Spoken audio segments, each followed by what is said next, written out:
Buenas, mi nombre es Paula Muñoz y yo les voy a comentar un poco sobre lo que es el SRA y cómo bajar este tipo de datos. El SRA es una base de datos bioinformática creada en el 2007, proporcionada por el NCBI, que constituye un repositorio público de datos de secuenciación de alto rendimiento, especialmente de lecturas cortas. Se encuentra manejado por el NCBI, el ENA y el DDBJ de manera conjunta. Los datos del SRA se archivan datos de secuenciación en bruto y la información de la alineación de las plataformas de secuenciación de alto rendimiento en un formato especificado por el NCBI, el formato SRA. Al descargarlos es necesario restaurar los datos originales en el formato deseado. Normalmente lo que se hace es descargarlos en BAM, SAM o FASTQ, que son los tipos de datos más comúnmente utilizados. Podemos observar que dentro del SRA tenemos diferentes tipos de archivos y estos presentan una codificación diferente. Los primeros son los bioprojects que inician con PRJN. También podemos tener los biosamples que son los SAMN o los SRS.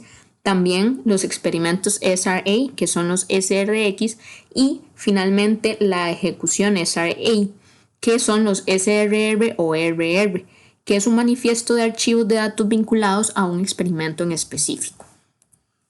Hay alternativas al SRA como el ENA, que a diferencia del SRA permite almacenar los datos directamente en formatos FASTQ, BAM y SAM, por lo que no es necesario convertirlos.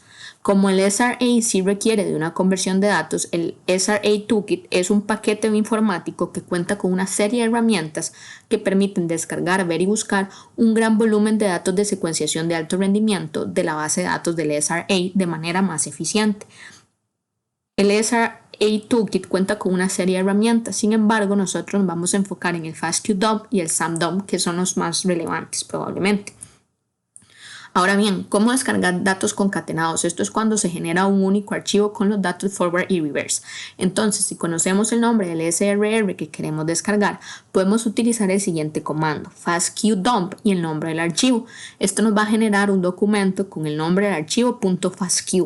Por defecto, los datos del SRA se concatenan en lecturas pareadas. Más adelante vamos a ver cómo podemos separar los datos en forward y reverse. Si quisiéramos convertir solo un subconjunto de datos, podemos añadir al comando el parámetro "-x 10.000 en el caso de que queramos convertir únicamente un subconjunto de 10.000 datos antes del nombre del archivo. Ahora bien, si queremos separar los datos en forward y reverse, entonces tenemos que agregar el parámetro split files. Entonces el comando quedaría FASTQ-DUMP split files y el nombre del archivo. Esto nos va a generar dos archivos, uno que es "-1", que es el forward, y otro que es "-2", que es el reverse. Igualmente podemos utilizar el comando "-x 10.000 para convertir solo un subconjunto de 10.000 datos. Acá vemos cómo se vería en la terminal esto, ¿verdad? En el primer caso también podemos ver que al usar el comando "-x 10.000 vemos que dice read 10.000 spots y write 10.000 spots. Estamos delimitando la cantidad de datos que vamos a convertir y podemos ver que se generó un archivo .fasq. Si hacemos el split files vamos a ver que se genera un archivo "-1" y un archivo "-2". Cómo descargar los datos va a depender de lo que queremos hacer posteriormente. Es importante que se pueda hacer una descarga, digamos, automatizada o masiva de datos. Y no necesariamente tenemos que descargar el SRR, sino podemos empezar por conocer el bioproject y conocer también después cuáles van a ser los SRR que están en ese bioproject. Con los comandos que les voy a dejar acá, no vamos a profundizar en ellos porque tal vez es un poco más complejo. Pero si quisiéramos descargar todos los SRR que tenemos acá en pantalla, lo que haríamos es usar el comando parallel FASTQ-DUMP, como se ve en la última línea de este ejemplo, y esto nos generaría todos los archivos de interés.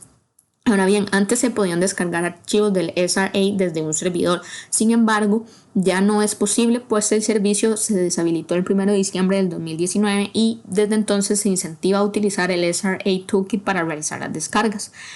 Es importante destacar que el SRA Toolkit es una herramienta que se descarga en Ubuntu.